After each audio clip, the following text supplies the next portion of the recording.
Is Jesus real? This is a very common debate amongst spiritual people and those who are Christian, highly religious. Let's get into it. My name is Peter Abundant, aka Dr. Abundant, PhD and ordained minister of metaphysical sciences, which is the study of spirituality. I am also the author of The Enlightened Shadow and Spiritual, Not Religious, which is available on Amazon right now. So, Jesus, this amazing figure that has permeated culture and the world as we know it. Now, for many people, there is an ongoing debate whether or not Jesus actually existed. For, of course, the Christians, they believe that he had existed and that even still he exists in various degrees and, ways. But for many people who want to go deeper into this question, let's get into it and let's really get into what's really important about this debate. Because the one thing we have to do is define what exactly is real. How do we define that? Do we define that as something that is physical or historic, right?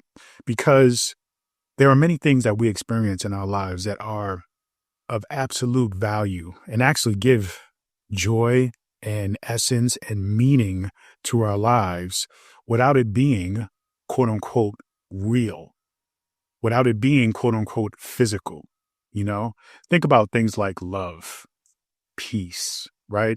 Even when we get into elements, right? The air, you can experience it, you can feel it within you, but with the naked eye, you can't see it, right? It isn't real. So we really have to define what is real, because without asking this question, the debate as to if Jesus was real or not really goes all over the place, right? It's not directed. It's not focused on a clear objective as to what real is, because the message of Jesus, we can easily identify as real, right? Just like any other message in any story, any novel, any movie, we can understand the real message behind the story. But does that mean the actual character in the stories, are they real? Okay. Now you have to ask yourself again, what do you mean by that? Because somebody who reads a story and the message resonates with them deeply, and they feel a great sense of emotional connection, attachment, understanding with the character in the story, with the story, to them, it is quite real, even though they cannot have that shared real experience with other people who may also read the book, right? Who may also experience the story. So we have to identify that real is very subjective. It's not often a objective thing. And because we tend to blur the line between subjective and objective, we have this debate whether or not something is real or not, thinking we're having an objective debate, but in reality, we're having a subjective point of view that we are inputting into this debate. Well, I want to say first off, this is not a debate. I am not here to debate. I am not here to, criticize or say that the historical existence of Jesus is false. Because to me, honestly, it doesn't even matter. When people have this discussion, it usually turns me off because really what happens is people really step away from the important message, right? They step away from the real truth of this story of Jesus, right? About this character, this person. And it doesn't take away from the power of the story and of the message when we identify it either as historic or something that is, made up, right? Something that is fictional. So when we think about this debate, we often think in terms of, well, I want to be right. And me proving that this person was an historic figure and existed makes me right. Therefore, validates my belief, it then takes you from a place of actually practicing the principles of what Jesus taught and more into using Jesus as a means of satisfying your ego. So that way you can win an argument, beat somebody, right? And thus have your ego stroked and feeling like, okay, yes, I am a good Christian because I was able to argue and debate and prove that Jesus was, in fact, a real person. But really, do you walk away at the end of the day actually achieving that goal? Right? That's my question. And it applies to everyone from every aspect and every point or perspective of the debate. Does that leave you walking away feeling truly spiritually fulfilled? Probably not, right? Because the nature of a debate is really to prove somebody wrong. So you're only focusing on making somebody else feel, right, less than, right, not smart. Basically, your objective is to belittle that person, their subjective opinion, their belief, and the evidence that aligned with that belief. That leads to another thing. When we are really in a state of belief, we are often led by that belief system. Now, belief systems are very powerful. I believe that when we have a belief system, it fortifies your ability to create that which you desire. And so you have to recognize that it isn't really the belief system itself that gives you the power to, achieve certain goals and live your life the way you want to and treat people kindly. It is your belief in it that actually creates and gives power to that belief system. It is you that's doing it. That's why we can have multiple, infinite belief systems that may contradict or go oppose one another, but yet they still work for each one of us individually. So you have to recognize that this conversation, this debate, is one that pulls us away from the fundamental teachings of Jesus, which is of love, right? Forgiveness, inner peace, and connecting with God, which is the divine within us and surrounding us. So when you get caught up in this debate, be mindful not to let your ego, right, lead you further into this debate. Because by you simply trying to prove somebody wrong, you are actually pulling them away from understanding your perspective and your truth. The real essence of winning any debate, any argument, is not by criticizing, is not by telling them that they're wrong. It's simply about living the truth that you understand for yourself. By being the example, by living the message. You see, it's not about simply just thinking that you're going to change somebody's mind, that you're going to convince them that you're right, they're wrong, because the very nature of a debate, of an argument, is to not listen, is to only prove that you are right.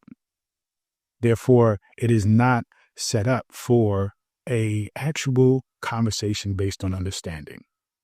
So you have to recognize that, this message of Jesus Christ is real.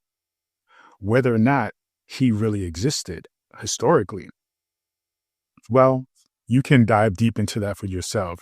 But then I want you to continue to ask the question, does it really matter? It doesn't.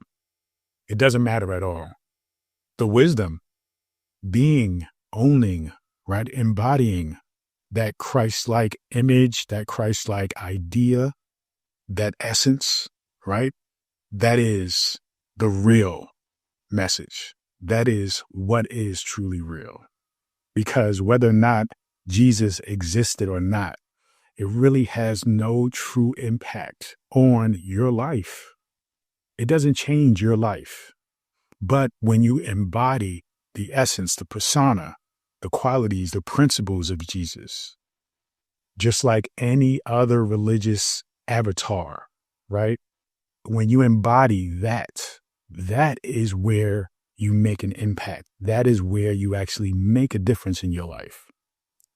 So disregard the idea of if they're real or not. When people ask me, oh, do you believe in Jesus? I'm like, it doesn't matter. I believe it doesn't matter. I believe that is an irrelevant question, because looking down the rabbit hole of whether or not he existed takes me away from embodying the essence, the teachings, the wisdom, right? Because we can't argue that the wisdom is, is it valuable? Is it important?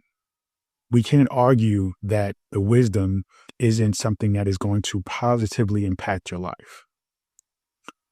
So when you pull yourself away from that to argue whether or not he is or isn't real, then again, you take yourself away from the very essence of the message.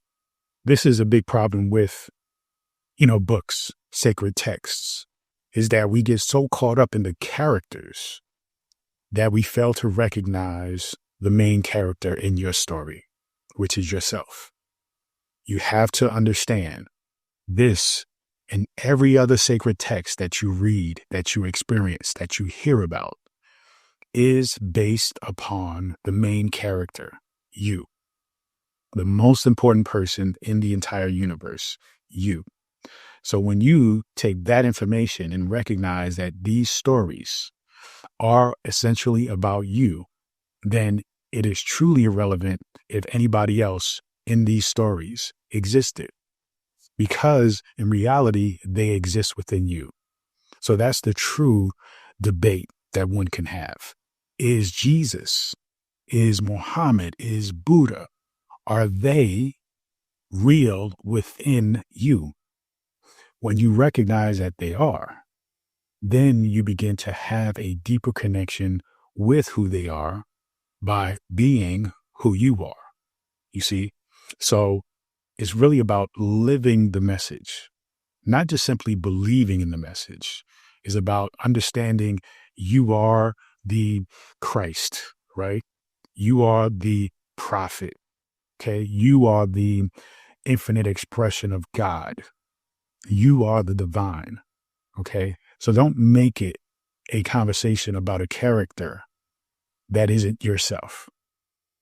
Comes down to what I call spiritual selfishness, where you recognize you are actually the center of the universe, okay? And everything that you experience is coming from your consciousness rather than from your ego.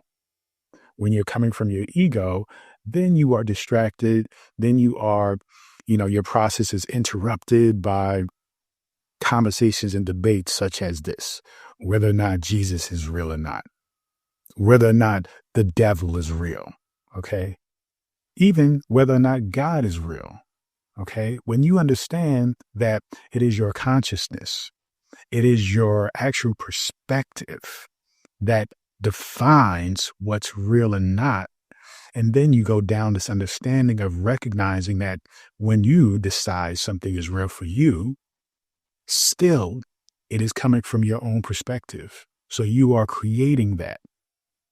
It doesn't make it less real. It doesn't make it fake. It doesn't make it false. It takes away from it being more objective, yes, but even that doesn't even matter. Many times we had this conversation, another debate about is if something is objective or not. In actuality, there is nothing objective. Absolutely nothing is objective. If you are experiencing it from your perspective, from your consciousness, it is always subjective. It is always from your point of view, from your consciousness, a part of the reality that you are creating. So you get to understand and let go of these ideas of, what's a fact and what's actual. We're going through a time right now where people are really unconsciously shifting from identifying and understanding things like facts, right? And the line is being blurred between what is a fact and what is an opinion, all right? Facts is more objective, opinion is subjective, okay? And the line is being blurred because we recognize that, okay, if somebody was to tell me something and break it down, and it makes lots and lots and lots of sense, but if for some reason it doesn't resonate with me, I still don't have to accept it.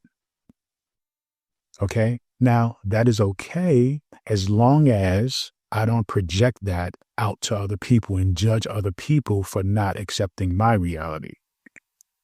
This is where things get a little messy, because a lot of times people will not recognize something that is a factual, idea, concept, yet they don't want to recognize it, which is fair. They can do that. We can all do that as individuals. But the problem is when we take our subjective opinion and project it on other people as if they're supposed to accept it for their subjective opinion, or we subject or project our subjective opinion onto the world as if that is supposed to be a fact, if that is supposed to be objective, that's where things get messy, because now we're going into a place of the ego is way too involved in this whole process. But the bottom line is the shift is happening.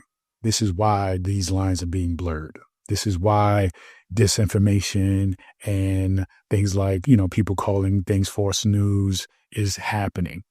Clickbait, manipulation of telling people this is what they're going to get, but actually giving them something else, really being entrenched in only feeding people the negative stuff, fear-based stuff, fear mongering, things of that nature, is all about really recognizing that things are getting blurry.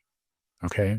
And so back to this debate of whether or not Jesus existed, you have to really understand the true essence of what it is you are to gain from this experience, this exchange of your relationship with Jesus, right?